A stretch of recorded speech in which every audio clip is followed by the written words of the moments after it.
Good day. Welcome to episode 58 of Unloose the Goose. Today we're talking about all of the new goslings in your life. That is to say, those who have just recently woke up to all of the fuckery and are like, what do we do now? Right? Those are the family and friends who have been like, you're crazy for the past 7 years. When you've been like, hey, this is kind of thing is happening now. And they're like, you're crazy. And all of a sudden they're like, giving you kudos for calling the shots way before the shots were shot. So, again, this is Unloose the Goose, episode 58, and we are joined by Jack Spirko and Mr. Scrambling Brian. And myself, Xavier Hawk. And we're going to be talking to you about what to do with all the new goslings in your life. That is, those who are just recently coming to the fact and the awareness of, hey, we need to start growing our own food. Maybe we need to start figuring out our own medicine. And they're just sort of breaking out of the shell and have just taken the red pill and are kind of wondering what to do. So, I'm going to open it up to you gentlemen. And Brian, because you're new, would you mind, and I haven't met you yet in person, but if we wouldn't mind, tell us a little bit about yourself, where you come from, what your superpower is, and have there been any new goslings in your life? I was a corporate sales prick deep inside the heart of the food machine for 30 years.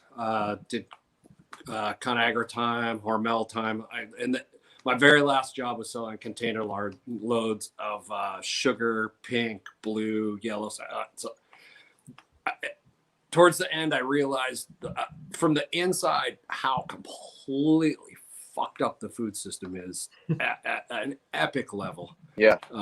When I left ConAgra, I torched out a fucking CEO. And when I left Hormel, I destroyed their fucking industrial fake sugars business. It's past 7 years, so statutes up, motherfuckers. Wow. Congratulations, thank you for that good service. So that's why when you see those posts that say if you're in the fucking machine on the way out, you can forget to oil the gears because you're a dumb fuck because you're on the way out. Right. So anyway, moving on. Have you heard about the fact that farmers and cattle raisers? Have you heard the fact that the cattle raisers are being paid to cull their herds now to get rid of them? Yeah, we've got beef coming in from Namibia, but we've got tons of beef here, and the farmers and the ranchers are being told to get rid of their crops and their beef. What do you think about that? Well, that's funny. I did like 8 years with beef jerky. It was a huge run for buying land in Brazil. It was like who could set up the biggest farm the fastest because it was the cheapest. Shipping didn't mean shit back then, right? And it was all JIT, but JIT is going to blow up. Oh, but anyway, right. So so I left corporate America, ended up on a permaculture farm coffee company. We grew it from like 300 million to 1 billion. But I actually met the first, he's the biggest permaculturalist I've ever known. And he doesn't even understand what the word is. He calls himself fucking capitalist. But like they started a chicken operation to get the free shit for the coffee trees so the workers could take the eggs to town to make hard money so they'd have money for shit to do. Like his thinking was like that about everything on the farm. So at the end of my food days at the giant size, I got to see what an ethical actor could look like. And I got to tell Chavez's motherfuckers to go fuck themselves just because he didn't want to do it. We were supposed to transfer some technology to make their coffee palatable. So don't drink coffee at Citgo if you don't want to help the fucking revolution. Okay. So noted. This is great. I'm going to stop being the guy everybody bitches about how often I say fuck now that we brought Brian on. This is awesome. It's fucking great. It's great. ULG can be listened to with your kids, but it's not made for your kids. That's your choice. We are PG-13 around up in here. Yep. I'm just to talk about something else for a second. Like, I'm amazed at how many families listen to and watch Baseline, and that's why I started bleeping out every curse word. Like, are you crazy? Yeah. So, when it comes to new geese in your life, Brian, do you have any new geese?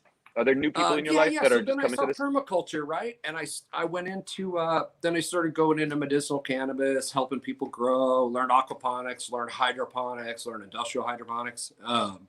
So basically was just laying low doing my thing, doing coffee stuff and doing farmers markets. And when the whole thing started at the very beginning, 14 days in, one of my side gigs is I drive these really fancy shitters around for fun to just, guys, trucks are awesome. So I'm their stringer. So I got called in to go deliver a really fancy one to the doctors and nurses testing tunnel they were setting up. If you look, I'm on the ABC News. It was 14. It was the very first one. We set up an entire fucking facility. They ran one car through it. They got their one shot that they wanted. And as soon as that car was out, the reporter, as soon as her wheels hit First Avenue, we literally disassembled that entire facility and took it and put it away. You can see me moving the heater around on the fucking news. I'm there.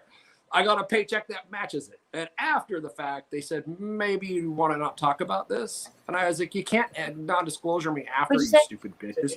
So no. Anyway, as soon as I put that on my Facebook page, I was getting death threats, and my company got like turned into this fucking state tax. All the bullshit that fucking statists do, right? Just speaking what actually happened to me. So then I went dark because I knew that whatever, it's a real virus. I get that, but I knew that there was a game afoot. So I shut the hell up. But Thanksgiving Day, Inslee went on TV and basically declared a total and utter lockdown of the state for like 3 days later, and like masked everywhere outside. It was fucking insane. So I went off on the Freedom Cells chat. I was like, okay, this is ridiculous. The only way you can read ridiculousness is with even more ridiculousness. So I was like, fuck it. That's a challenge. We're going to have the biggest fucking party we can have and double fuck you. So that's 6 days later, there were like 110 of us December 1st out in the field, was raging a bonfire. It happened to be 70 degrees when it should have been 38 and raining. And I mean, fantastic time. Mm-hmm.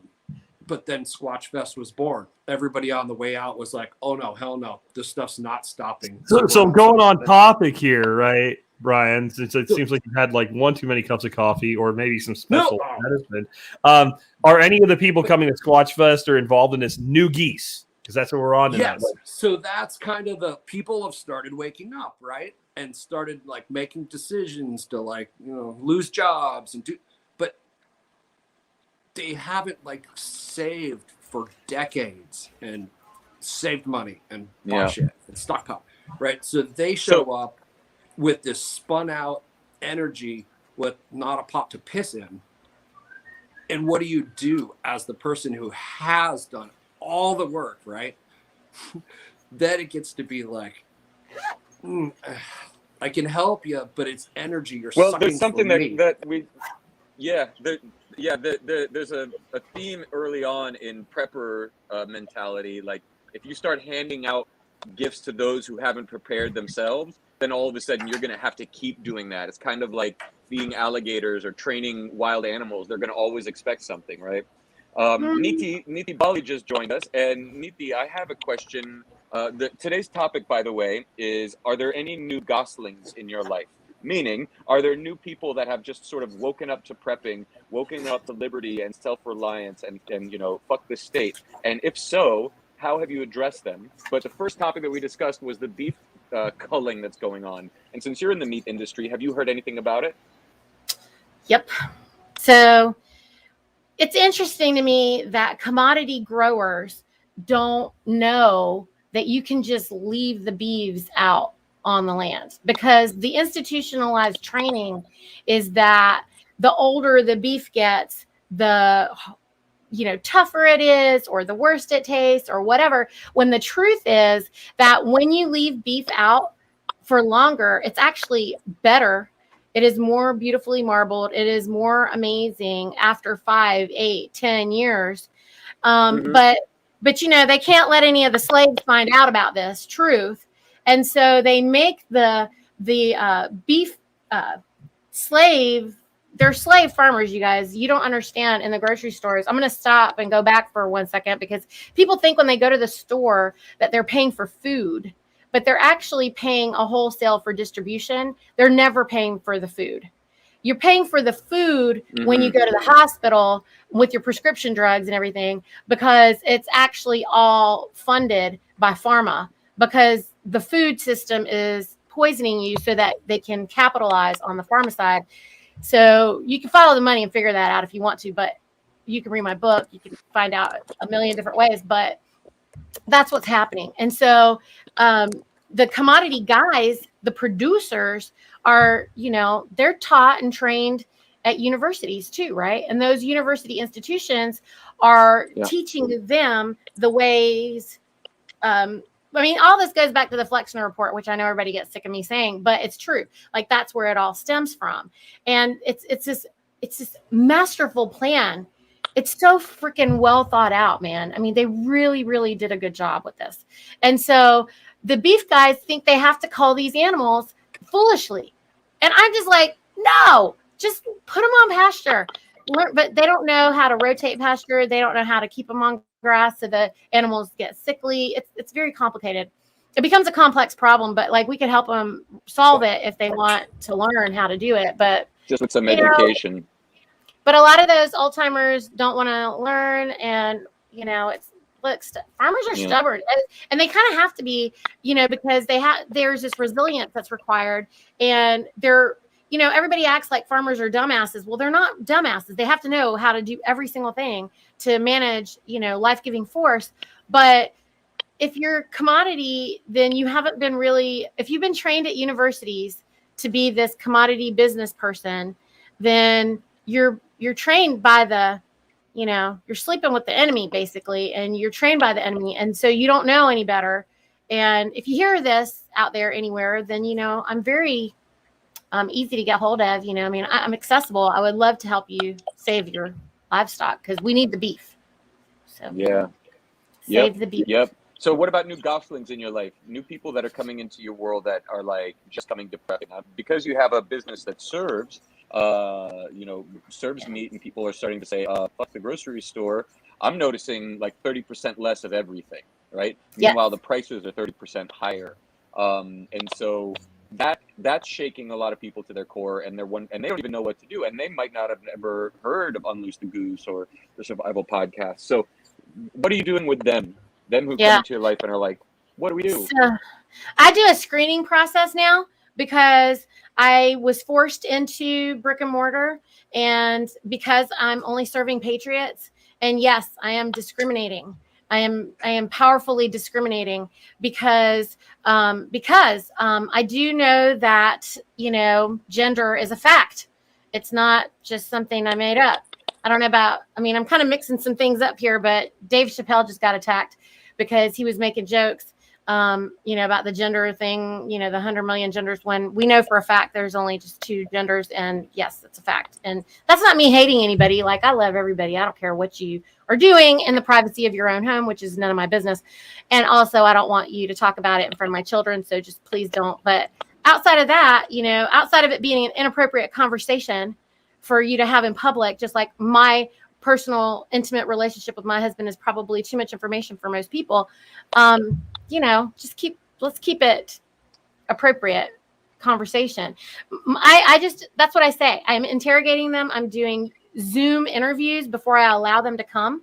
And then they can come take a tour if they're serious, but they have to pay me money first to let me know that they're putting their deposit down. And otherwise they're just not going to get food. And yes, I'm just being discriminating. I'm here to serve anybody who wants to make a commitment. And if you don't want to make a commitment, I just don't care, because I just don't care. And this is my day, y'all. Wednesday is my busiest day. We have a whole bunch of just don't care. And so I'm open right now, and but I do tell them also that there is great love here for you. That's what the back of the shirt says. I don't know if you can see it. No, that's cool. Can you see the back? I don't know. Anyway, I say there is great love here for you, because there is. Thank you. I do love you, but good shirt. Yeah, you have to make a commitment, though, people. What about you, Jack? Yeah. No, it's true. Anybody who new comes into this, it's like a lifelong commitment, because once you go, there's no going back.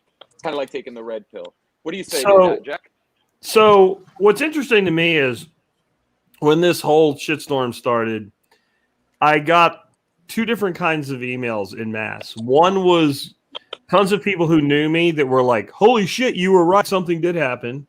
And those are kind of the new goslings, right, I guess. But I also got tons of requests to be on tons of podcasts and other media things. Like I did more interviews in the first 60 days, I think, than I've done in the last 6 years. And everybody had the same question. How do you get started prepping? And it's kind of like, well, 3 months ago, it was really easy. And then this was right at the beginning of the whole COVID pandemic, right? And like all the advice that I gave for the last 13 years doesn't really work very well right now, because it was like, slowly buying extra food, start putting gardens, find local producers to start dealing with all the stuff that I've taught for over a decade. And I'm like, well, now everybody's trying to do it at the same time. And so I would do my best on those interviews, but I had to really say okay, look, and I would say look, guys, I don't think this is the end of the world as we know it in the way that people were thinking, really rapid and fast. There's going to be a blip. It's going to settle down to a point where you're going to get an opportunity to do all the things that I said you should have done in the past very soon. It's 6-7 months into this. You're not going to starve to death. You're not going to be living on rat bait or something like that. And what happened was exactly that. But most of those people that were clamoring, they went, it ain't so bad. I wear a mask and I get my food from to go instead of from the restaurant. But yet I have seen more and more people that are actually active and engaged and want to know right now. And I think I've seen it in two ways. I've seen it on the supply side, people that are looking at the shelves and going, yeah, I remember when this started and this is starting to look awful familiar and there's no real reason for it right now as far as they know anyway. Maybe I really do need to do something. And then I'm seeing a total different group kind of pushed into goose mode. And those are the people that are being pushed more by the authoritarian crackdown stuff. People that are like, this is crazy. Like, we're going to fire nurses because they don't have a shot in the middle of a supposed pandemic, right? Like, people are starting to realize that's crazy. And then you start to see things like Southwest still begging and pleading you to believe, look, guys, look, it was really weather events and some weather. It wasn't our pilots. The pilots are like, we shut that shit down, and if you keep doing it, we're going to shut that shit down again. And it's like they're like Baghdad Bob, right? If you remember Baghdad Bob, nothing to see. It's only the bad weather. The Southwest planes will fly soon. You're like, well, why did United fly? Why did American? Why did everybody fly but you? And the pilots are like, guess what we did, bitches? And we're going to do it again, and we're going to keep doing it. And like United pilots are starting to talk about it. Some federal judge even came out today and said, you can't mandate. The federal judge told United they can't mandate their employees to get the shot. And I think that judge probably just had a moment of like, because it's not on the books, right? It probably didn't. Not a law. It's not a law. It was. Hold on. Doesn't matter if it's a law. It's still a company that could do it if they wanted to, independent of a law. That the law does not have to be there for a company to do this. The company really can't do it under Title VII. Right. Under Title VII. Okay, now I'm speaking. Hold on. Let me finish. Okay. All right. So this judge had a moment of clarity. I don't think he had a clarity for liberty. I think he had a moment of clarity in that what happens if the freaking airline shut down across the country? What does that do to society? And I think that people are starting to get in touch with all this shit about we're going to fire 2,500 nurses here, 3,000 people there, 75,000, 125,000 Boeing employees, right? This is, if anybody saw the remake of The Ant and the Grasshopper that Disney did a few years ago, where the freaking ants are like, they have no idea that all they have to do is like stop serving the grasshoppers. That's literally where we're at right now. And I think people are starting to see that. So I'm seeing it come from both sides. Neethi, now, whatever you want to say, but it really wasn't about legality that I was talking about. Sorry, I wasn't trying to speak over you. I'm happy to speak with you. That's all. I was just like, I'm just with you. But I do want to say for anybody out there who has the U.S. Equal Employment Opportunity Commission, so the EEOC, it's under Title VII. They cannot, like a company cannot mandate this. So they can say all kinds of other things. Like what I've heard also about Southwest is that they told the pilots that they don't have to do anything, but also they can get unpaid leave. Like they're just putting them on unpaid leave. They're not firing them. They're, so they can just make it very difficult if they, but this is the problem though. We keep saying things like, I'm sorry, but we keep saying they can't do it. They're doing it. unpaid leave, you might as well be fired, right? Like, so we can say they can't. No. I agree with you. Business owners can do whatever the hell they want, but they're going to be facing a bunch of lawsuits.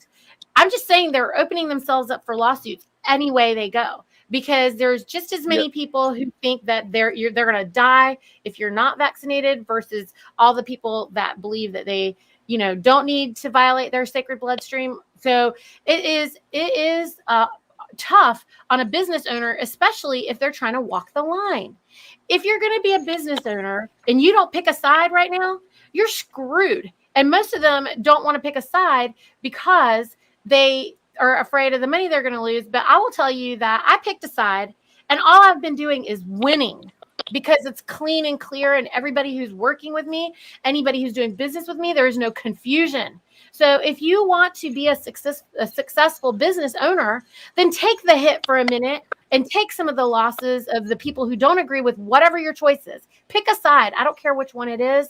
Pick one so that everybody who's working with you, whether it be on the consumer side or the business side or the employee side, everybody knows where they stand with you. And then you're going to do so much better than these people who want to try to walk a freaking line. Don't try to be a faker. Like, just pick a freaking side. So integrity is going to matter. So I'm sorry. I'd like to answer the question. I just wanted to say integrity is going to matter going forward. For like, pick something and stand by it 100%. And manage it with integrity.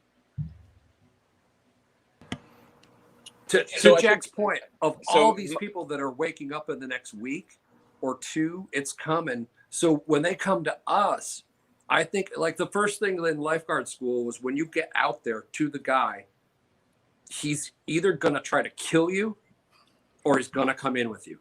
Yep. One of the two, and that will happen. So as you're swimming up on the person who's about to drown, you've got like half a second to decide, like, are they going to grab you and drag you to the bottom? And your best course is to knock them the fuck out and then help them. Or are they coming? Everybody who's listening on audio, we're all nodding our heads. Go ahead. Sorry. So that's the. So if I were to ask myself that question, I would. Did he freeze? He froze. Oh, Lord. No. I think that there's a delay. There's a lag here. Right. So for me, if I were going to answer that question, there's a delay here. I would say that everything that you all said is very pertinent and very real, right? There is something that is fundamentally shaking everybody to their core, and everybody, like, we're herd animals, right? It's the same thing with the price of Bitcoin, for instance. When nobody wants to buy Bitcoin when it's down, but that's the time you do it. Nobody wants to prep when everything's going sweet, but that's the time you do it. And so now, like, in the pandemic fear mode, the fear is going up. And so everybody's like, oh, we got to prepare. But it's like almost too late, right? Now, when people come to me, new goslings that are like, oh my God, Xavier, you were right all this time. And in the very beginning of the pandemic, before it happened, November 19, I sent out a letter to people that I considered close to me. And I said, this is where we will be. You are welcome there if you have this list of things, and only if you come when we come. Because if I didn't send this to you, I'd feel like a shitbag. And all of them, all to the T, laughed at me and said, that's ridiculous. You're overreacting. You're crazy. Meanwhile, I went to the farm, chilled out with my family, and spent the entire summer just fucking jumping in waterfalls, building gardens and planting and having fun, while they were all like freaking out about toilet paper, right? So it's about staying ahead of the curve. And anybody who's new, that's the most important like piece of tidbit of information that I can give them. Fucking pay attention, trust your instincts, and don't go with the herd. If the herd is all running this way, go the opposite direction, right? And then I say, go listen to Jack Spirko. Then I say, go to Freedom Cells. Then I say, go listen to Tori. And frankly, like, go find a community. Start now, even if you're late. Like, go figure out where you're going to be for the fucking apocalypse, because everybody thinks somebody else is going to do something. There is no somebody else. It's us. Like, all of this, if this is going to get steered back into the right direction, it's us who are going to do it. And if we're not, like, there are people who are literally taking action, doing everything that they can within their legal framework. But somehow people are like, oh, we're just going to have to let this ride through. Gee's going to show up and, we're all going to fight till the end. And it's like, then that's what will fucking happen. And if that's what fucking happens, then you need your outpost and you need your community and you need your growing food and you need your water source, and you better be on that shit. Because even if that doesn't happen, it's still going to be needed because we're still going to go through a rough time. So Yeah, better fucking get on it is what I say to them. On what Brian was saying about, rescuing a swimmer, I actually had to do that. I was down in Panama and there was it ended up being a major. I didn't know that at the time. And his wife, they got in a riptide and they got pulled out and they were freaking out and they were fighting it, which is like the last thing you do. And me and two other guys swam out to him and I ended up pulling the woman in and the two other guys pulled the guy in because he was kind of a fat ass for a major. But she was flailing and crap. And I really didn't want to crack her. And I finally said, it's just do nothing. Just go limp. I got this. Right. But if you keep doing this, I'm going to let you go. Right. Yeah. So I need you to calm down so I can help you because I can't help you in this state. And this is screaming and yelling and she's freaking damn near about to go under. And once she did, the human body's actually buoyant in salt water. It's not that hard to drag somebody in, once you get out of the current. And they were already out of the current. They were just so tired. They didn't know they were out of the current at that point. And that's what I've been doing for all the years I've been doing this. What is the first thing I do with new people? Calm them the fuck down. Yeah. Right. Like chill. Good Like point. there are tons of resources. There are tons of people willing to help. What you need to do is make an assessment of where you're the weakest. And we need to start there. And we can't start throwing everything at this little baby gosling that just fought its way out of the egg and finally went, holy shit, it's not all super in the egg anymore. I got to go out and grow feathers and learn how to, eat grass and take care of myself, right? Because that's kind of what we're talking about here. Those people need to be nurtured. And it's the same way I teach people to build a business. They're like, I want a business that makes me $100,000 a year. Have you ever run a business in your life? Nope. So you've never made any money. Okay, let's make your first dollar. I don't want to talk about making $1. I want to no. On the way to $100,000, you're going to have to make your first $1 in profit. Let's make your first $1. Let's make your first $100. Okay, now let's do that again. You can make $200. Now let's do that again. You make $400. Just do what you did to get where you are and keep building on that kind of doubling mentality. Whatever you did to get there, obviously you could do that. Now go do that again. And that's how I teach prepping. Like, I don't want people living out of the supermarket. But you know what? As long as there's shit on the shelves and that's what you're living on now, let's go make your pantry deep. We can do that in 2 weeks. We do it. I don't want people, 100% dependent on fossil fuels, not because I'm worried about saving polar bears, but because there's better ways to do things long term. But hey, let's get 60 gallons of gas in storage, in rotation in your garage. We can do that in another week. Like, how do we go into this? And first thing you need to do, get online, see who locally produces food. Go start buying from local producers. You're like, I'm going to start raising my own chickens. Okay, if you don't kill them all, you'll have some food in 14 weeks, right? Or you can go find a farmer that's already growing the chickens and growing the beef and growing the pork, and you can start buying from them and form a relationship before everybody else tries to. And believe it or not, right now, everybody's like, supply chains. The Ask Clown in Chief was on today talking about how he's going to fix the supply chains. His solution was all the companies are going to work harder. That was his fucking grand plan, right? It actually made sense because it was literally the government not doing anything. It was literally the longshoremen working 24/7, the trucking companies, Walmart going to 24/7 shifts. It was everybody except the government fixing the problem. So it might actually help, right? But it's still fucked. But right now, it's actually not that bad. It's not anywhere near what it could be. I call it Xavier called him the potato. I call him the potato salad because I think he's scrambled beyond potato.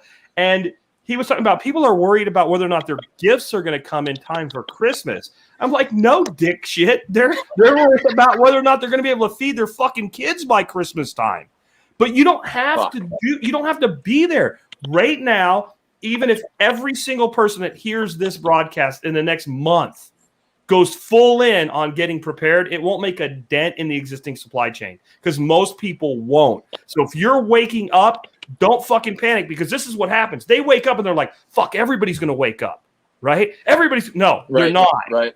They're not. When they're fighting over a piece of rat turd that has a whole corn kernel in it like they do in prisons in North Korea, then they'll wake up. Most are not going to wake up. So you stay calm, you stay rational.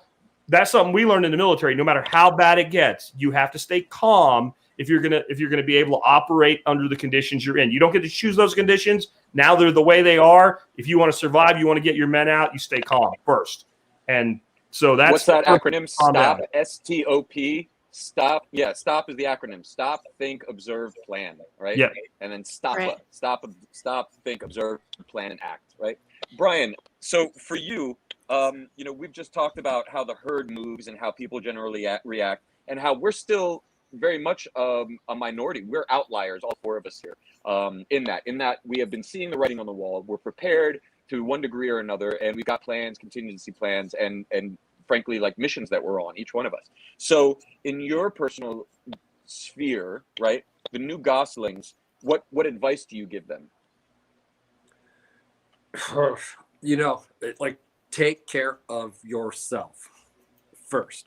Until you can take care of yourself and your family for real, everything, you have no business running around trying to help a political party or do go to fucking work, right, make money, Amen. Yeah, get stuff, and take care of yourself. After you are a whole person, I call it a +1 human, right?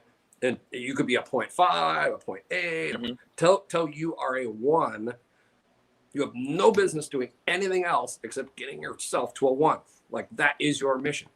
So people come around and go away quickly because I am harsh.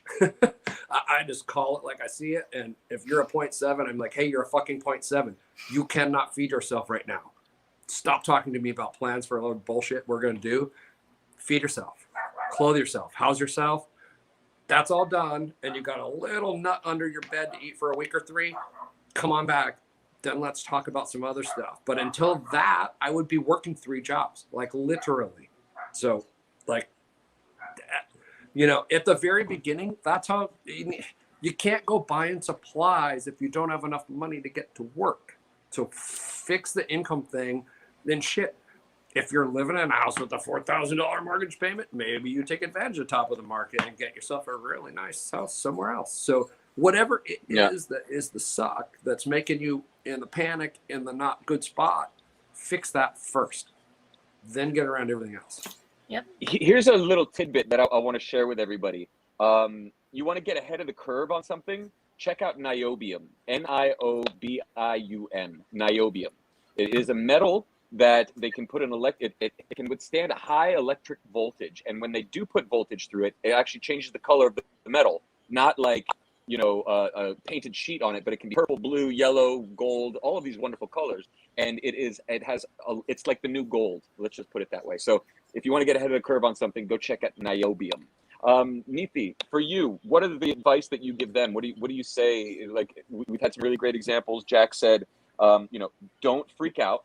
And then Brian's like, take care of yourself first. Get your house in order before you start thinking about helping anybody. What's your biggest piece of advice? Well, I tell them that, what have I been doing here for 12 years while everybody thought I was freaking crazy person or whatever? I say to them, I've been already creating this alternate universe that you can participate in. So, help is, relief is here. Calm down, just relax for a second. So, you got food set up here. Why don't you try to work on something else? So what I've been advising folks to do first is I'm like, what's your financial situation? Can you try to become financially sovereign? As financially sovereign as you can for yourself right now? Because, this is going to take, I've said that the collapse is coming. I said it 12 years ago. Who knew that they were going to just do it so hard and so fast? But we are prepared. I said, if you've come around me, if you got a whiff of me, if you're in my physical space over here, then you have food if you want it, but what you need is financial sovereignty, to try to be able to manage that at this point. And so the other part of it, is, people are like, well, what can I do? I'm scared about my job. I'm like, well, what do you do? And I'm like, why don't you try to just start your own business doing the same damn thing? You don't have to try to learn something new. Why don't you just do something that you're doing already, but do it for yourself? And then I do always go back to that whole other piece where I'm like, pick a freaking side and be bold about your side and walk on it, because if you don't operate with integrity, then, I mean, I keep saying this integrity. Yeah, if you're not walking on solid ground, then nobody knows where you're at. And, you know, like, people can say whatever they want to say about me, but they know where they stand all the time with me. And that way there's the security in that, you know, and that's what everybody's seeking. They're seeking relief. And so I'm like, safety. I'm like, if you're going to operate, if you're operating in truth, you're operating in security. You have to be honest. And out of the chaos, right? You have to create order. I mean, we as creatures love habit and ritual and pattern. Right. So what about this, right? You said something like, oh, I'm worried about my job. Somebody would say that. Do you think somebody who is in that mental state, I'm worried about my job, is ready for what's coming? Because for me, the only people who are really ready for what's coming are, I can walk into the woods with a knife, right? And I'm prepared to, because I believe personally things are going to get so bad for a period of time that is going to be sort of the mentality. And if you're not fortified within, then, and if you think like, oh, things are going to go back to normal, I'm going to have a job and everything's going to be cool, like I got a bridge to sell you in the fucking Sahara. So do you think that is legit? Do you think I'm off base there? What do you say, Jack? My thought with that is, I don't really give a shit what makes the goose come out of the egg. If it's fear of losing their job, I'll take it. If it's too many mandates, I'll take it. Like, there's no one that emerges from the egg or the womb fully grown. So we're talking about new people now. So I don't expect somebody who woke up to be in the right mental state to survive long term. Right. I don't expect it. I don't hold them to that standard. And I'm all about picking a side, like Neethi said, but I don't think you really need to be that much verbal with it. Like, when you've really picked a side, no one questions what side. When you actually, like she's talking about, you make that choice. And I'm not going to try to fit the middle. I'm not going to try to make people comfortable. I'm not going to be like, well, I believe that vaccines are safe and effective, but you should have a choice. No. Like, I'm like, I don't want to, and I'm done. I don't have to keep saying it. It's over. It's done. It ain't happening. Yep. If I run a company, I'm not mandating it for my employees. I don't give a shit if they ever do make their stupid law, which they, like Neethi's right. They don't have that law. It doesn't exist, right? If I had a company with 120 people in it, guess what?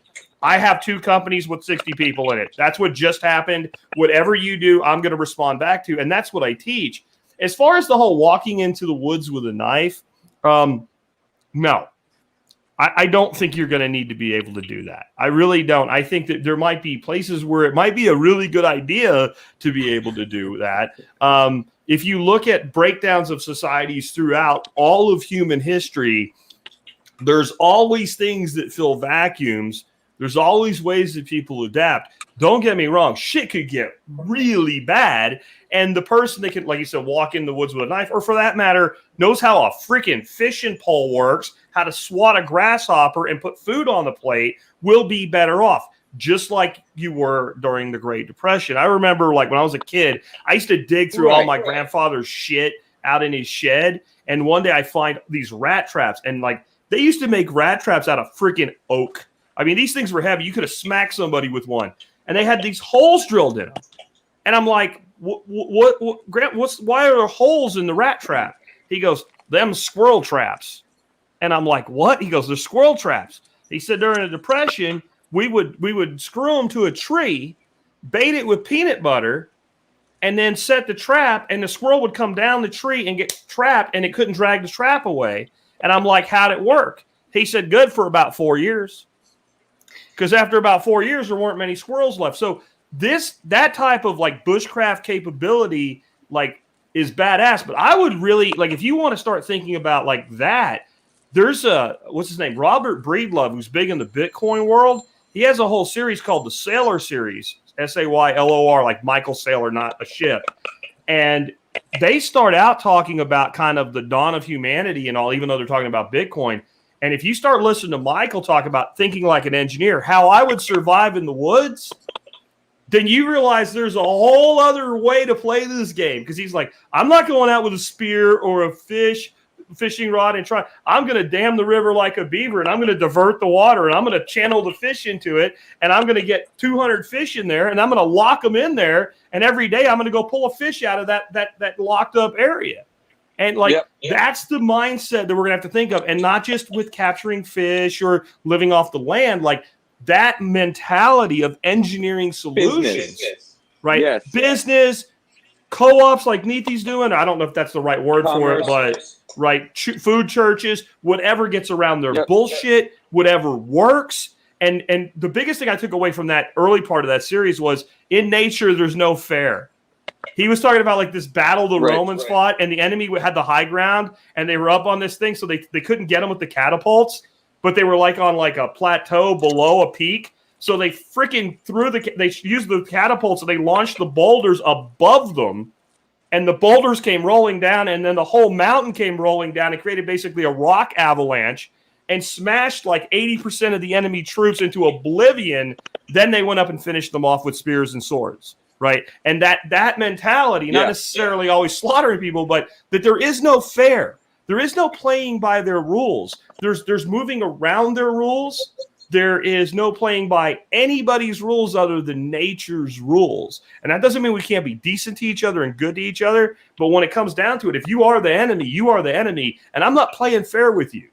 And I think we need without like freaking people totally all the way out, that is kind of a conversation. Maybe you have a little bit more gently with the new Gosling. Like, you're going to have to think that way, that I'm going to build my life in a way that's basically, I'm going to build like a citadel around my life. And if you fuck with me, then I'm going to kill you with catapults.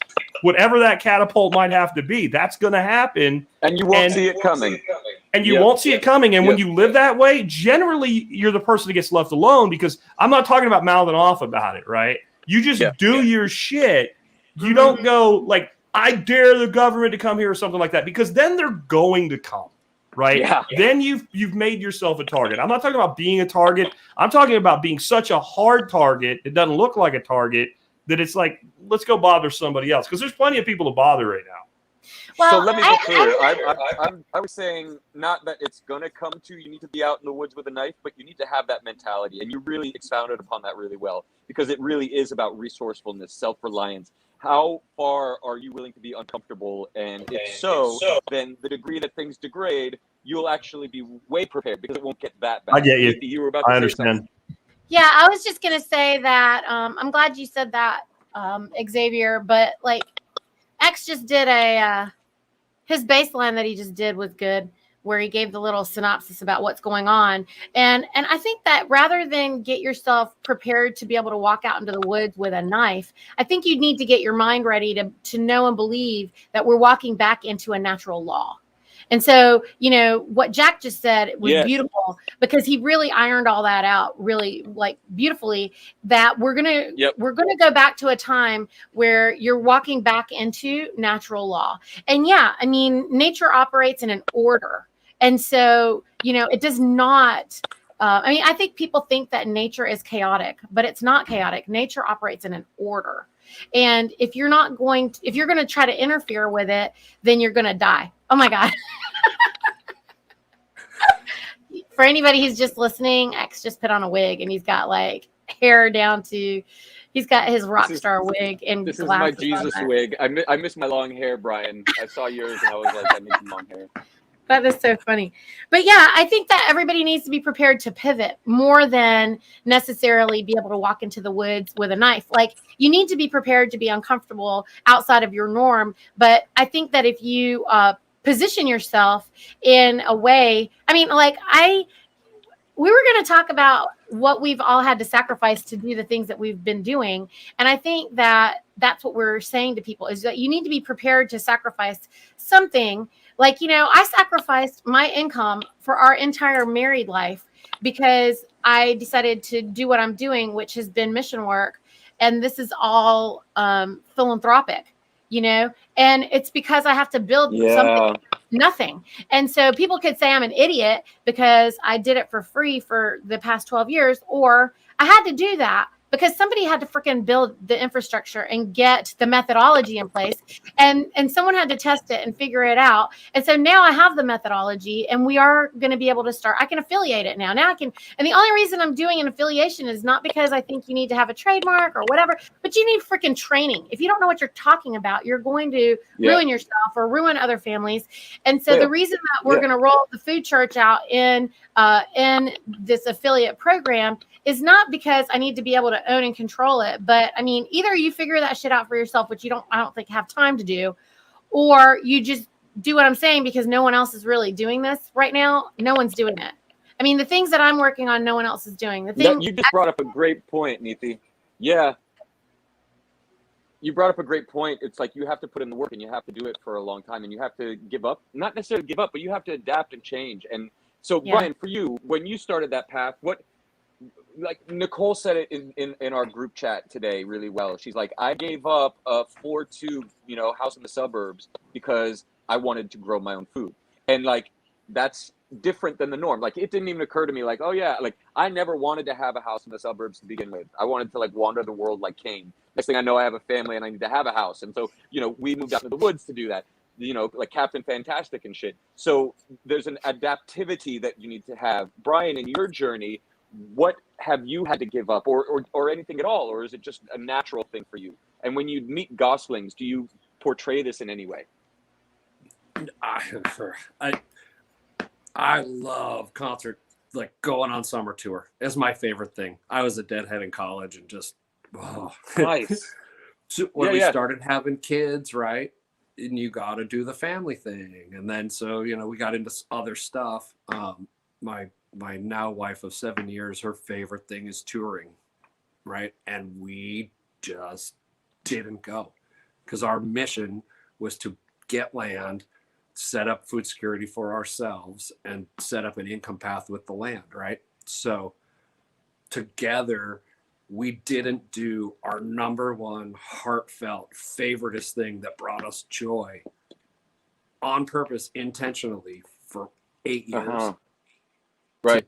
You know what I mean? This is when we went on fish tour here a couple weeks ago, that was the first time we'd really like gone out the way we like to do it for 9 years, something like that. Like a decade, a long effing time. Yeah. So when kids show up that start talking about like, let's own this land jointly, and they haven't given up like a concert ever or saved fucking $10.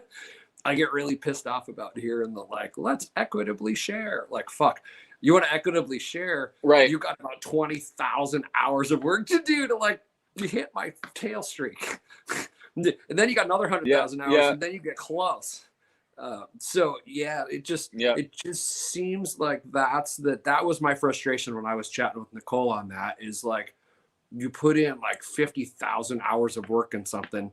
Somebody shows up after a fucking 10 weeks and then gets all jealous because you're blown out for a week.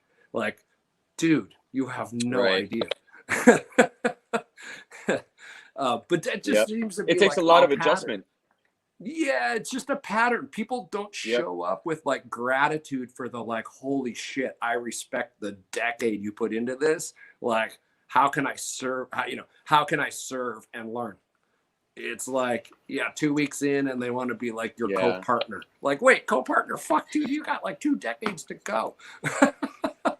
Right, Brian? So like, how many hours did it take for you to learn something in the first 10 years, right? Like, that's people want me to like make a freaking social media post about how to do this. And I'm like, really? Like, you just asked me on Facebook to tell you how I've been doing what I've been doing for 12 years.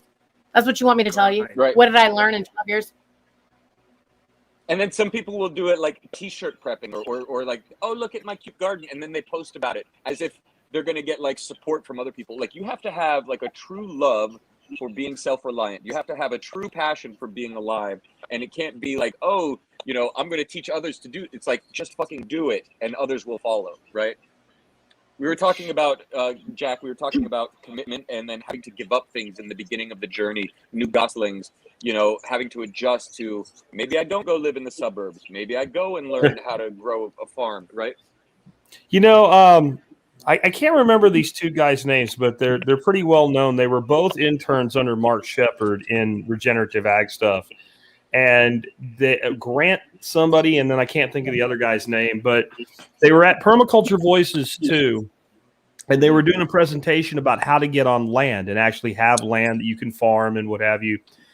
And the permaculture movement attracts a lot of young wokes. It really does. And I'm glad, because at least it gives them something productive they could do if they actually do it. But there was a huge number of young people that were probably quite broke. And it was Peter and Grant are the two first names. I can't remember the last name of either of them. Somebody probably knows who I'm talking about here in the chat. You could hear the buzz in the room of all these young people. Oh, we're going to find out how. Like there was going to be some magic beans that you would get your magic permaculture beans and you would cast them into the soil and land would appear or something like that. So they come out, and it was Peter was the one that was like, so when I got my land at first, we cut poles off of the land, and my wife hand sewed a yurt, and we lived in the yurt for 2 years. And then we were able to finance buying the land. And the other gentleman, I believe they bought like a used FEMA trailer, and they lived in that for a couple years. And then they were finally able to basically build a glorified shed they called a tiny house, and then expand it into a house. And you could see all of these people, right, sitting there, all these young people that were all excited about how they were going to get their 40 acres and a mule, just start cringing. And it looked like they had things crawling up their back. They could, like at one spot you can't reach with your hands, like very, very uncomfortable. That, oh, well, and then what was great was these guys were like early 30s, right? So they weren't some old fart like me saying it, right? These were like right in the generation that was squirming in the chair, right? They had the student loan debt. They had all the problems that when people like us say, this is what you need to do, they're like, oh, you don't understand, man. It was easier, when it was you. And they think, honestly, it was easier like back during the real homesteading generation when you could just go out west and claim 40 acres. Those people have never cut down one tree with a bow saw, right? Because I've cleared, a 20 by 20 area in my woods when I had my place in Arkansas with a chainsaw. That was a bitch of a 2-day event, right? So before there were chainsaws and bulldozers, our forefathers that went out and they took that 40 acres and the mule and they turned it into something, they were made of way harder metal than we are today. And people want to just bypass that. It cannot be done. And that's the reality check side. So first, calm them down. And second, reality check. None of this is going to be without sacrifice. Everything that you add to your life, and I don't care if you do it very plain Jane, very simple, just deep pantry, fuel storage, whatever. Okay, so every dollar you spend to increase your sustainability and your self-reliance is going to be a dollar that you don't spend on avocado toast. Okay? Like, that's what it's going to be. And you're going to have to make these decisions. And all the people that you think are lucky, we made those decisions. We made those choices. You're looking at Instagram photos and Facebook posts and YouTube videos of our shit. You're looking at the end result. You're not looking at the 20 years of shit we went through. You're not looking at the fact that when I bought my first wife's engagement ring, I slept in the back of my truck for 2 fucking weeks while I was traveling and saved up my per diem money so I could buy it. You're not seeing that part of our lives, whether it's sustainability or whether it's just how we got where we are financially. You have no idea. You're like, well, you were lucky you got into Bitcoin early. Listen, bitch, I told you to buy it back then and you chose not to. I wish I could buy Bitcoin for like $10,000 like you did. No, I told you to buy it when there's fucking $100, and you said it was too high. Like, everything in life is a choice, and most people make what they think is the safe choice, but what they're really making isn't the safe choice. They're making a comfortable. It's the deferred choice. It's the comfortable choice, right? Like, the safe choice is building your life so that every year you're ahead of where you were last year and you're doing a little bit better. You're a little more resilient. You're a little bit better. And that compounds over time like a freaking snowball rolling down a hill, getting bigger and bigger and bigger, right? To where you can't stop it. But people want to just go to the end and they can't. And that's my 2 things. Calm them the fuck down. And then you're going to have to sacrifice. You're going to have to make choices. Yep. Yeah. You don't have to give your health up Very either. good. Because Very I hear good. everybody talking about the rice and beans and ramen. No, you don't have to do that. What you have to do is have priorities. I mean, why don't we talk about what they did in Little House on the Prairie times, really? Like, actually, in those days, they slept in a shelter that didn't maybe have a floor, but they had walls. They had the important parts up, you know, and then they had walls and a roof, and it was a freaking box. It wasn't even a beautiful box. It was just a box, you know, and then the earth kept Well, it. that's a good point. And I'm going to let you continue, Neely, but they also had each other. And that is a fucking key to all of this. When we can share time with each other, whether it's suffering, whether it's joy, and draw out the great mystery in one another and the joy of being alive, that is huge. So people skills. Sorry, Neely, go ahead. No, I agree. I mean, like, we pulled our family really close too. That's another thing people don't know. I work with my kids. Do you think I can force them to just do what I want them to do for me? Is that what you think? Because there's a lot of folks that come here with their kids. And Isn't that what kids are for? I mean, you know, I think they think that I just take a whip out and just like beat my children until they do what I say.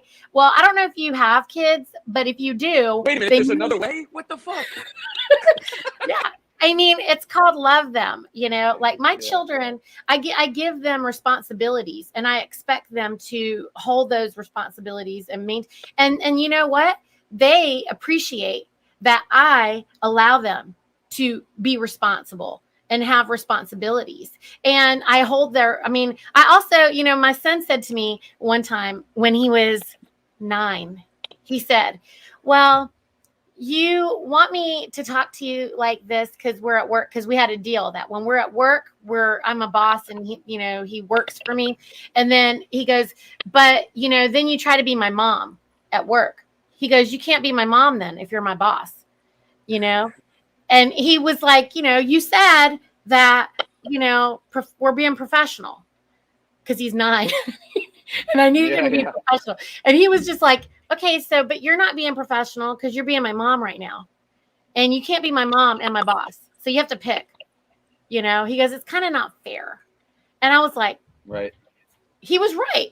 And so I said, you're right. And he couldn't believe that I said, oh my gosh, you're right. And I changed. I had to honor that, right? So we had to go through these lessons together. And so that was part of the journey. I mean, it doesn't have to all just be about freaking beans and rice, okay? A lot of it is having communication and like open dialogue and listening to your children and your husband and whoever. I mean, you have to work together and figure these things out. And there was a lot. I mean, we're not like every other family where, you know, we have the 2 incomes. I'm going to keep going back to that piece of it. You know, you don't have to do it all the way, you know, where you sacrifice everything and live in a lean-to with your whole family. My husband has a regular job and we kind of hate that part of it, but it is just what we allow for us to be able, for me to be able to move this side of it until we can bring him back too, you know? So you could, you know, use your partner to do these things. And what do you think they did in the Little House on the Prairie days? Like, we had a conversation not long ago. Do you not think that women were watching the backs of the men? Because who else was with them? It was the husband and the wife riding out on a prairie. And she had to be a badass to be able to have his back. Just saying. She was still the queen. Yeah, no, that's great. There was a good question that came up in the chat. And it asked, oh God, where did it go? What percentage of the population do you think is at least a little more open to the concepts like we discussed on Unloose the Goose? And where were they, say, 2 years ago? Do you feel, Neethi, or let's go to Brian. Do you feel that there's a higher percentage now? I think that's an obvious yes. But where would you say that is? It's so weird. People are, if they didn't want to see it, they're getting really like locked into not wanting to see it. Like, it's, I don't know. Maybe 20-30% of people are like at least questioning now. Although wasn't the news already like a super majority already thought it was complete bullshit anyway. So I don't know how far you could push it. Yeah. It's just a matter of what polls they'll let you see now. But most people with masks on if you were to guess. I Sorry, I didn't mean to interrupt. probably moved another 20% into the holy shit, we're in a fascist regime. There's a lot of winking behind masks up here. When you live behind, I mean, it's going hardcore commie. But there's the people what do you think about the percentage of people who have woken up? What about the percentage of people that you think are now walking USB sticks? No, how many people do you think are now walking USB sticks with the nanobots? Yeah, it's up here. It's like 70%. I mean, they want free stuff. Really? As it devolves every cycle, right? We're having all these. Remember, he's in Washington. Yeah, I'm in near Seattle. Oh, yeah. They're voting for. Voting for more cops at the same time. They're defunding them, and then they're not letting them. You can literally do heroin on the sidewalk across the street from the municipal mall with the police station across the street. They won't. If you try to stop that person, they will do something to you. It's insanity. But anyway, how about you, Jack? They bifurcated. I would agree. It's probably about 20% of the population added on. People that are added on to your USB sticks. I'll get to the USB stick. I want to start out where like what Brian said, probably another 20%. So I would say like about 5% of the people probably were awake before this shit started, and about 20% more of the total. So I think we're looking at about a quarter of the population, at least somewhat awake. The problem I have with that number, that would be a pretty good number if they were all awake, like we're talking about. There's a shitload of them that by awake, they believe the great pumpkin will rise again. I'm talking about the orange man, right? And that politically we can fix all this. And if you believe that the solution is political right now, I don't think you comprehend the problem. Maybe there can be some rectification of some of the problems, a little less damage with different people running the controls. But overall, this is a problem we have to solve. And so of that 20% that got added on, maybe half of those actually think that way. Like, hey, look, it's up to us to start putting together like things like freedom cells, things like food churches, co-ops, et cetera, that we need to do this collectively. I think nationwide, 70% or more of people are walking USB sticks. They just might be right-wing USB sticks versus left-wing USB sticks, but they still basically believe what the TV says. I think it's less true here in Texas and probably some other states that are like your state of Florida. It's probably less true of the total number, that we kind of bend more toward individualism. However, I also think in a weird way, it may have backfired with the additional wake-ups.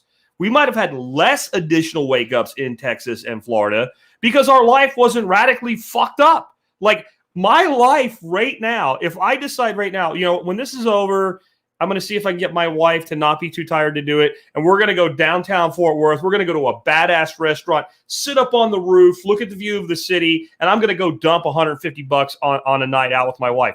Nothing stops me. I don't need a mask. I don't need a piece of paper. I don't need a digital passport. And that's great. And I'm glad it's that way. I'm not complaining about it. But I'm thinking that maybe people that have been more subjected to this bullshit, like, you don't see people like the gym owner in New Jersey down here because they don't have to, right? They don't have to do it. But like that guy risked everything just to open his gym in the initial shutdown. We have been spared the pain, and that therefore I don't know if maybe we've had as many people who are kind of like, that's all right. And like all the supply chain shit I keep hearing about, it's not here. I don't understand why. But like if I go out to a grocery store or something, I don't go that often. But when I go, everything's in stock. There's no gas station shut down. Like everything's fine. And it's a weird thing to me to see this going on in other places and not understand why. Not only do we not have the restrictions, we don't have the missing inventory. And I'm not saying we're not gonna, and we do to a degree. Don't think I'm saying there's nothing. Like one of my best friends is an engineer, and he works on designing and building houses and large industrial projects. And they're 2 years out on some of their roofing materials right now. So it's not all hunky-dory, but if you want a ribeye, go pick up a pack of ribeyes. It's not a big deal, either down the road from the local guy or from the mass-produced CAFO shit at the grocery store. It's all here. I'm going to tell you why, though. Remember, we talked about this, Jack. You forgot. I told you, because they're terrified of Texas, brother. they know you're going. They might be. Yeah, they're terrified of messing with Texas. I don't think people understand. Like, people talk about like armed revolt, like is possible and what have you. There are people here that, I mean, literally train military tactics level training in groups. We have our own state guard. It's not the National Guard. It's the Texas State Guard. And they get used for things like, you know, preventing rioting and preventing things like looting after hurricanes and stuff like that. But those guys are way tighter individually than like National Guard troops. They're much more kind of anybody that ever was in the military can join the Texas State Guard. Like, and it's not paid. It's an all volunteer force. Like, that's a whole other freaking paramilitary element that exists in the state. We have militias that have good relations with their sheriffs. Like, that's actually a thing. We have the Republic of Texas. Like, it got talked about as like this group of crazy guys. It was like, that was a group of like 15 people living in a trailer out in the Davis Mountains. Like, that was not the actual Republic of Texas. We have a real Republic of Texas with our own government already sitting in place, ready to go if our own Texas legislature won't step up. We actually have people elected the way that the founders had like the Continental Congress elected. Like, that's she's not wrong. And, you know, you can say whatever you want about Snowpocalypse last year. That's a 1 in 100 year event. We have our own electrical grid. We have our own seaports. We have our own refineries. And I think Florida is not maybe as solid, but it's in a pretty good state too. Like, it's all coastline, right? And coastline is life. Yep. Like, so I think those two states, like, as much as they hate Abbott and DeSantis, and by the way, Abbott's nickname should be 60 days behind DeSantis. That should be Abbott's nickname. Yeah. whatever DeSantis does, Abbott will do it 60 days later if it works out. You got the better governor. Does it make you alarmed, Brian, out there in the Pacific Northwest? And with what we've got going on, like Florida and Texas are, you know, sort of ahead. They're like the last two free bastions in the United States. I mean, Utah's close. South Dakota, but nobody goes there. Right, but nobody goes there, right? Okay, so this whole supply chain distribution thing on the West Coast, I don't know about the East Coast ports. The trucking person shortage and the dock worker person shortage, they're both federally regulated jobs. So if I'm a trucker or a dock worker, I can drink as much Jack Daniels as I effing want Sunday night. I can roll into work fucked up Monday morning and go run those big 80,000 pound cranes, right? And just do my job. If I smoke a joint on Saturday night, I can't be a crane operator. I can't work at a port. I can't drive a truck. I can't run a forklift. It's right. They're weeding out the vax people who can't work. They're throwing them out of work. They've already weeded out, like, literally more than half the population on the West Coast smokes weed. So now half your people that want to do work are forbidden from participating in supply chain jobs on purpose. That's why they have to pay $22 at the Amazon warehouse 18 blocks from my house to literally pick shit off a shelf. $22 an hour plus full medical, plus dental, plus vacation, plus all the time off you want.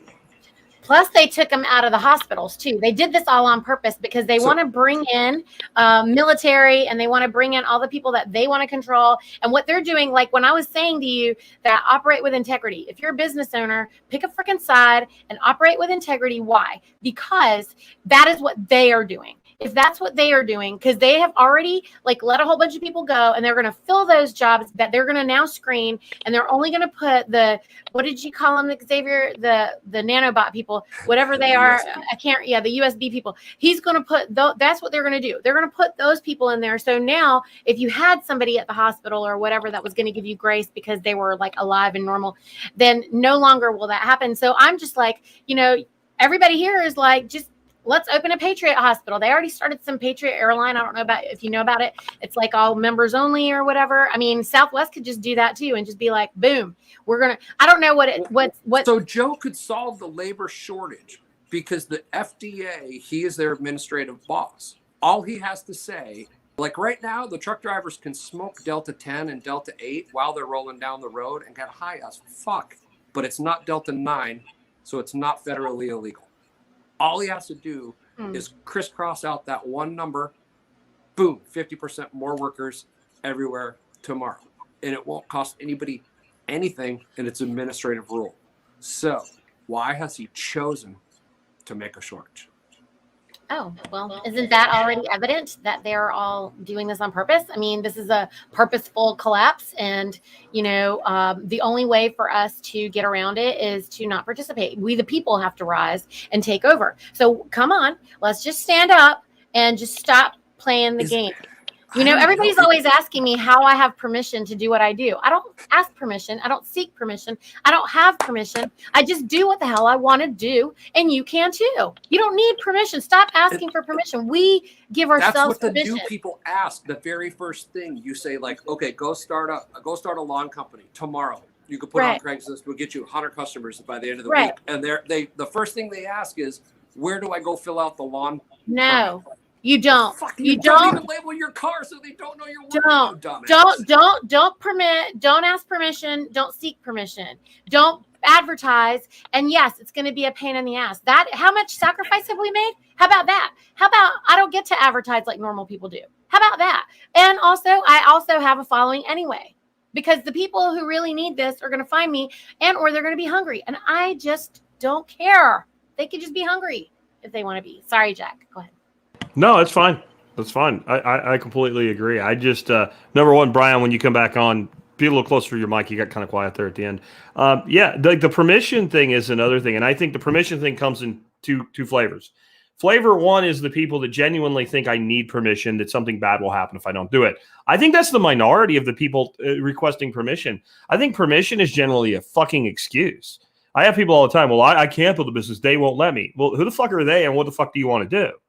And if they tell me, forget the first question. I don't even give a fuck who they are. Tell me what you want to do. And I'll give them 15 ways they can do what they want to do right now, that if anything does happen, they're going to get a fine. So if you get a fine for $500 and you made $5,000 this week, you know what you do? You pay the fucking fine and you go on about your business and you consider that the cost of doing business. That's how all the billionaires do it. They get fined. They don't give a fuck as long as they made more money than they got fined. It's an expense. You build expense into the risk analysis of what you're doing. That's agorism 101.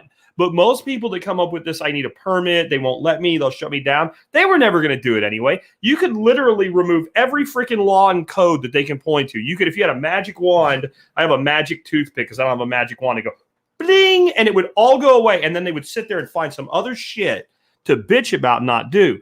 So the first thing I do, because we're supposed to be talking about helping new people, when I get some of this, like, I want to do it, but I want to know what flavor of the permission bubble that they're going to give me. And if the permission bubble is a legitimate concern, I can work with that. I can tell them, hey, here's how to do your status jiu-jitsu. Here's how to get this thing going. Just go do it. Think about how you do it. You'll be fine. If it's an excuse, I'm fucking out. I'm done. I'm tagged out.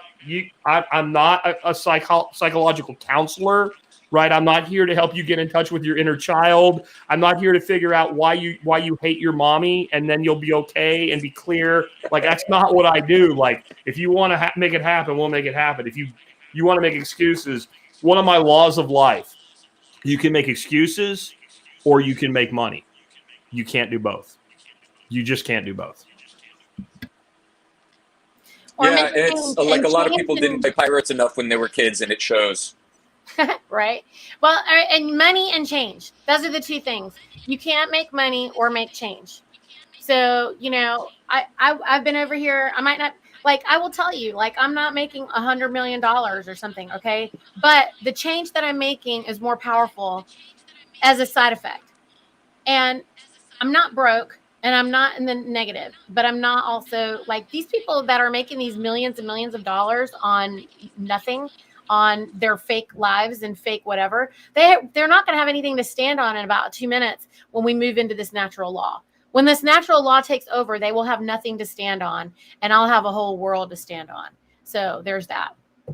Just real quick, X, the reason I'm muting you when other people are talking, we're getting echo back through your microphone. So if you could... You don't have to leave. He left. He didn't have to leave.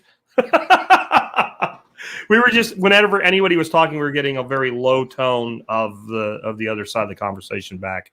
I'm sure he'll be back in a minute. Now we have no host. We're fucked, right? That's where we, okay, so hold on. My 500 project, the thing that's behind me, right? So that's what that's for. Everybody that is a producer of I'm anything. trying to see your thing that you have. What is it? So basically, the 500 Project, it's a hashtag project. Uh-huh. It's made to end advertising and Facebook ads and Google ads, end them all. Hashtags are powerful.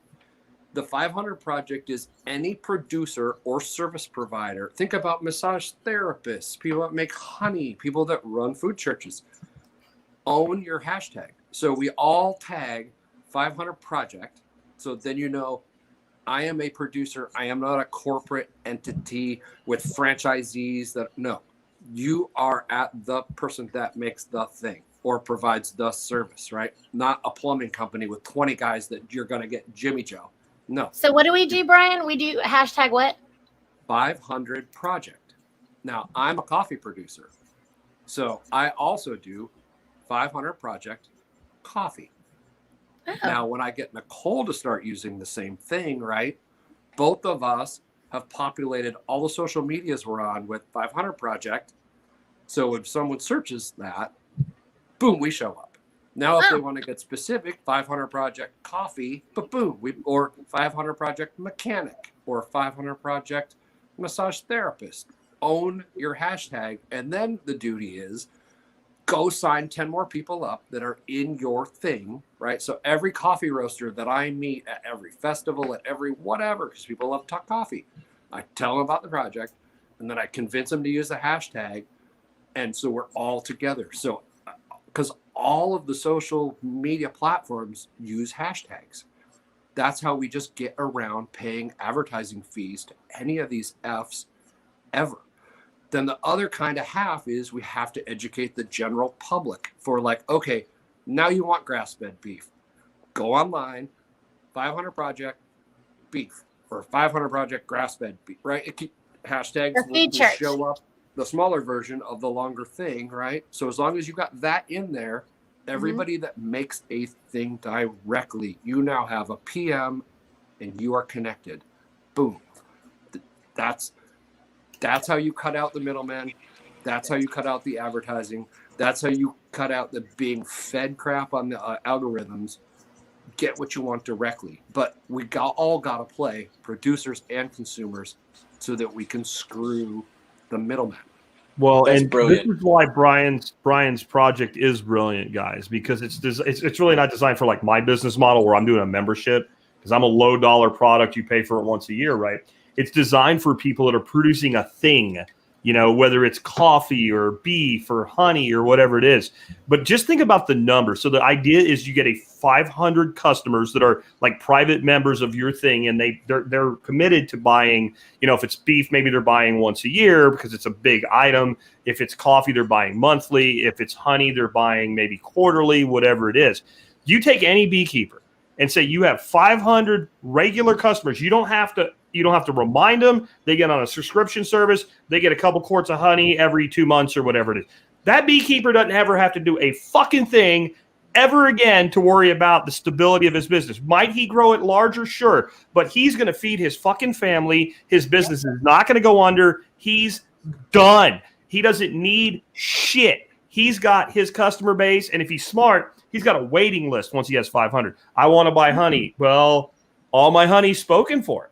And I find it really interesting sometimes when you tell people shit like that, they don't believe you. They think it's a marketing plan. No. Like when I sell out my workshops, like, so really you can do one. No, I have a waiting list of 45 fucking people. You want to be 46? Like that's exclusivity. But what you get is people that are like, you know what? I like Brian's coffee. I don't want him ever to fucking go away. Because if he goes away, I have to go buy freaking Starbucks again. And Starbucks sucks ass, right? Starbucks sucks the ass of the world. I don't want to drink the ass of the world. So I don't want Brian to go away. So I'm going to be a member in his 500 club, right? And now I have some level of affiliation with that person. If you had a farmer that had, you know, was producing 4 or 5 different types of meat, and they were doing boxes of meat on like an ongoing harvest, and they have 500 fucking customers, they're done. Yep. They don't have to worry about anything. Mechanic. A mechanic that has 500 customers that never take their car to Meineke or Amoco or Midas or Firestone, and they use that one mechanic. Done. I don't have to do 500 shit. customers. You just roll around, do 8 oil changes a day. Right. Yep. On a schedule. Perfect. Because we all love you, because you're our dude who doesn't lie to us. Right.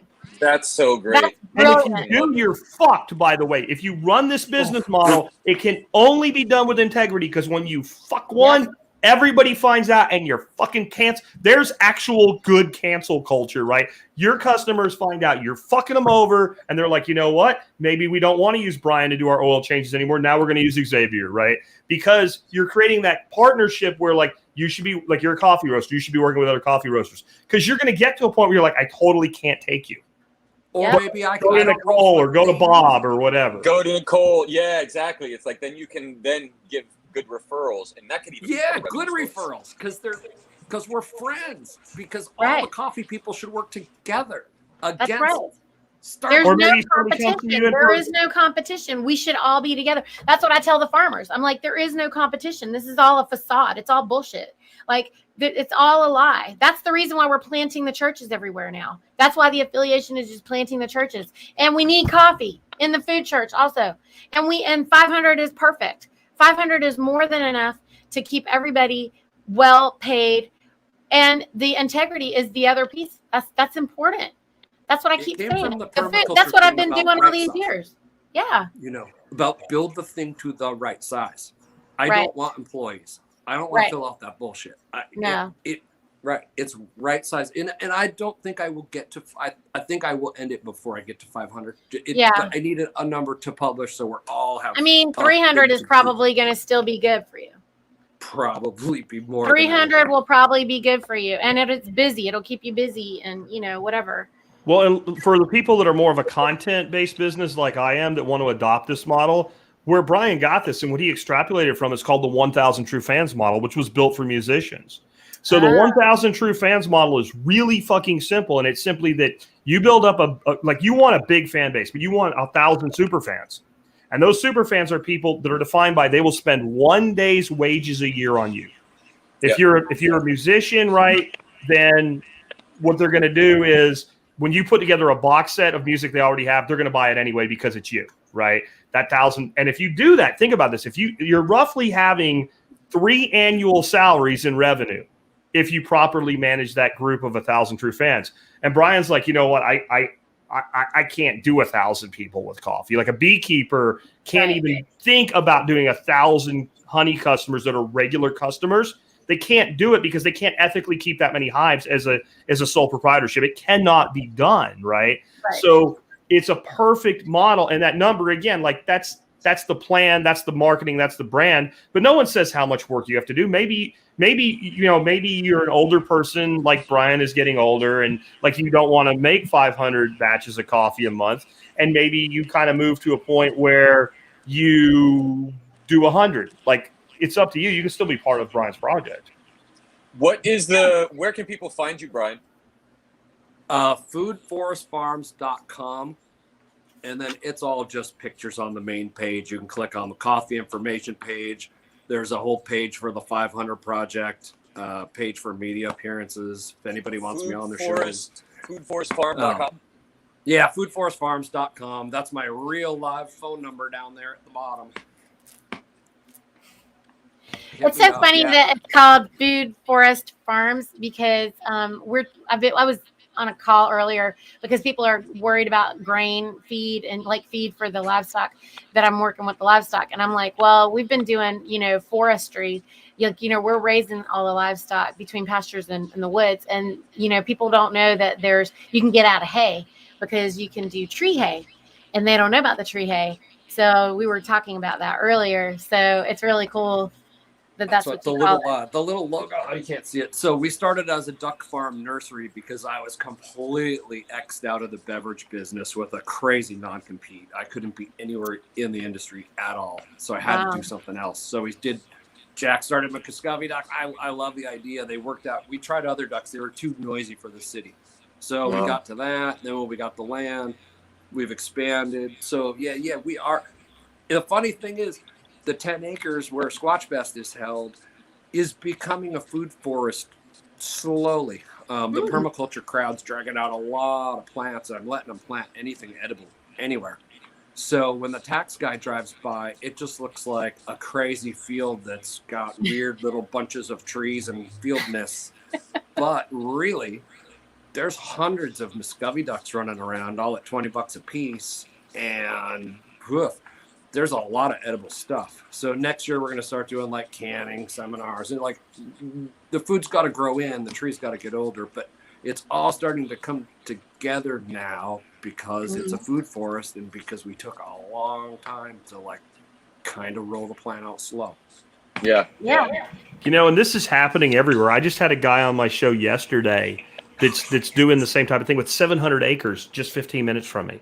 Never heard of him until he reached out. And, you know, he's like, I got a pretty big social media presence. I'm like, well, what does that mean? He's like, I got like 1,500 people on Instagram. And I'm like, you know what you're doing is way more important than your Instagram presence, dude. Like that's what we need to talk about. I didn't want to tell him it's not a very big social media presence. He's happy about it. Let him go. Cause it'll probably be 15,000, 150,000 at some point, right? Cause of the stuff he's doing, but he's working with people. He's teaching these workshops, like, you know, hands-on hard skills workshops, bringing in really good people. A couple of the people he's actually using to teach, I ended up knowing. I'm like, wow, I know that guy. Like, and this is happening everywhere. Brian's doing this up in Washington. And I think that's what to be hopeful for, that like people, like we focus way too much on the people that bitch and not enough on the people that are doing shit. Like everybody here is doing shit. Everybody here is making stuff happen. Everybody here has a network connected to other networks right now. Like, and then we have people that are tuning in maybe for the first time. They're like, okay, these fuckers are crazy, but they also make sense.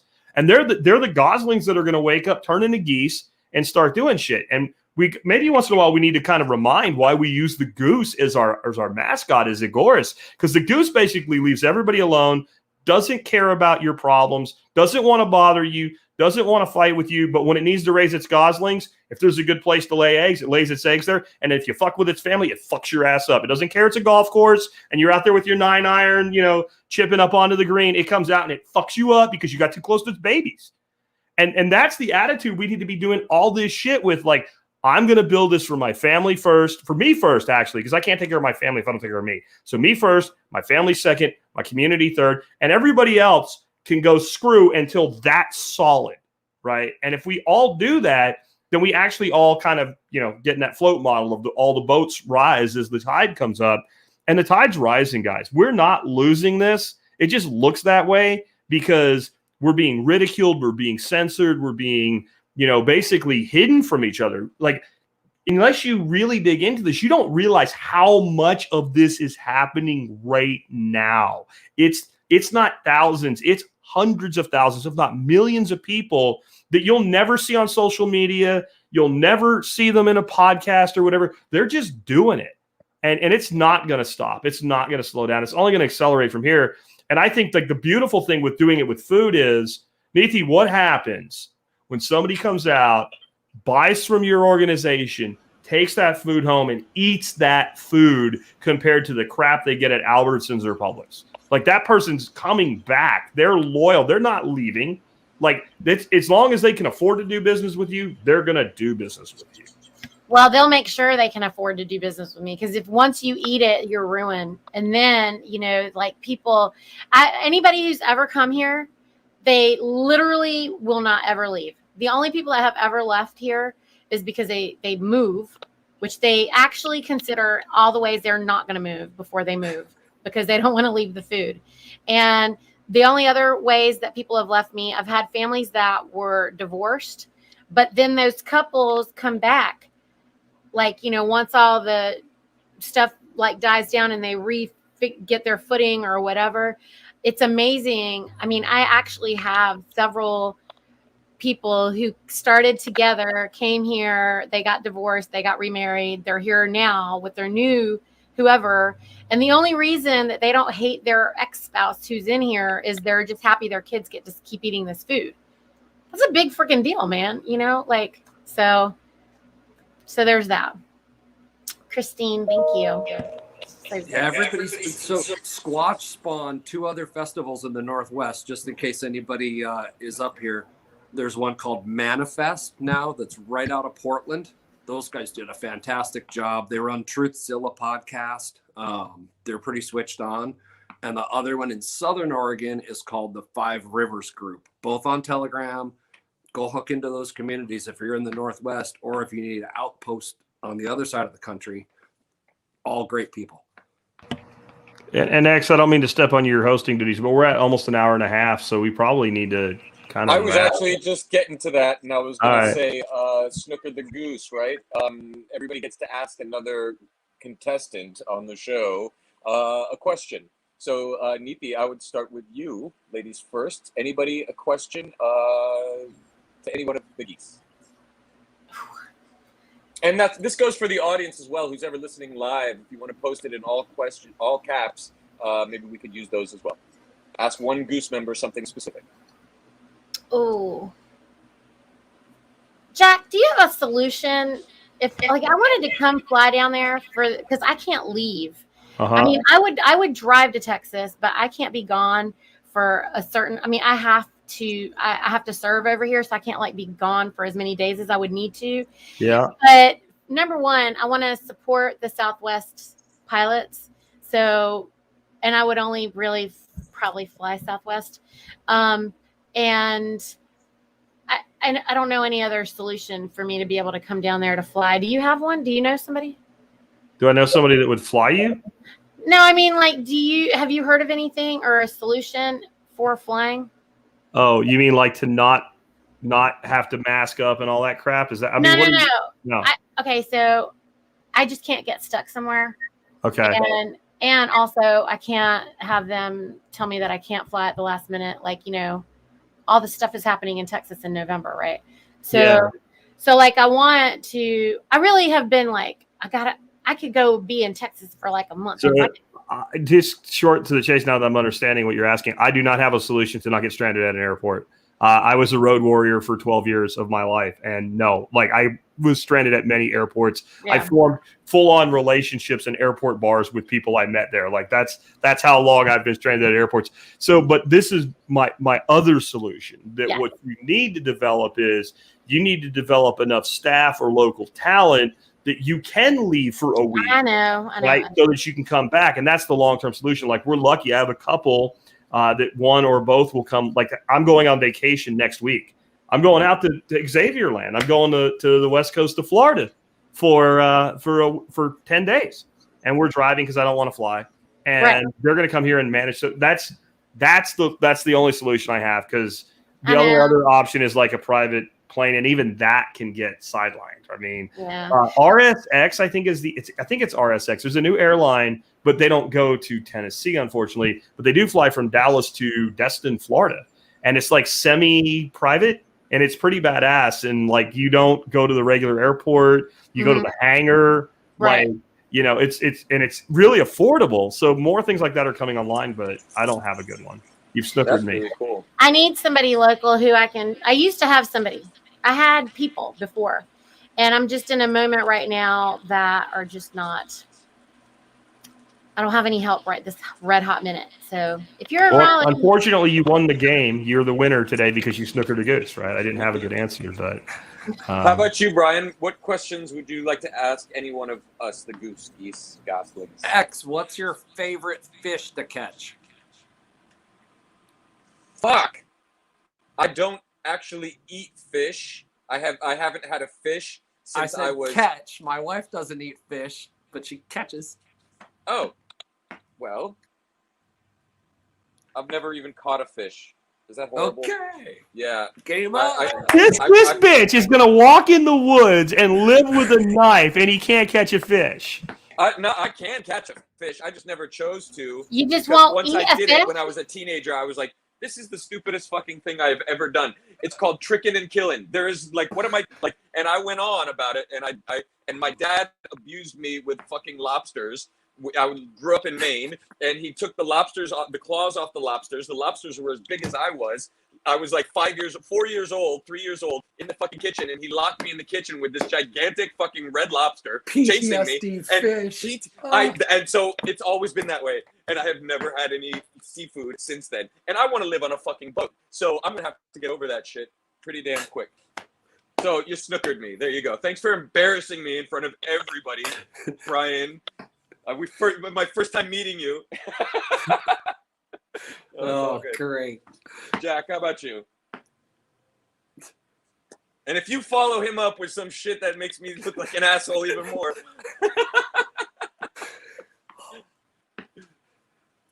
Lobster trauma. So I'm not going to ask you because you've already done one. So I have to either do Brian or Neethi. I think I'm going to ask Neethi. When it just comes to, like, you have to pick, you're going to consume a meat, pork or beef, and why? I would say the beef, because it's the most complete nourishment that we can get between if you can get all your fat back, and preferably older beef, and preferably even more specifically like any dairy cow, like the spent dairy cows, the ones that they want to call the dairy cow mamas. They're super extra beautifully fattened, except that it's very difficult to find grass-fed cows for raw milk that you can cull because people in dairy are so dirty. So that would be my first choice. Second choice would be forest-raised pigs because of the amount of fat that is so super extra medicinal for you. Particularly anybody who's out of balance to, remediate health. If you're trying to remediate your health, are you saying for that reason or just generally speaking?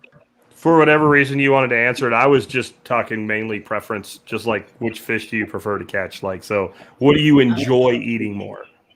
Beef or pork? You go to a place, it's ethically sourced, it's good stuff. You're going to choose between pork chops and ribeye. Basically the same cut you're looking at New York strip. You're going to go with the beef?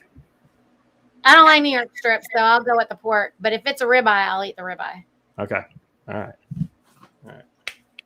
Awesome. So I'm going to forego my question. It's I don't know. I think it's isn't it Neethi's turn to ask a question? Brian asked a question.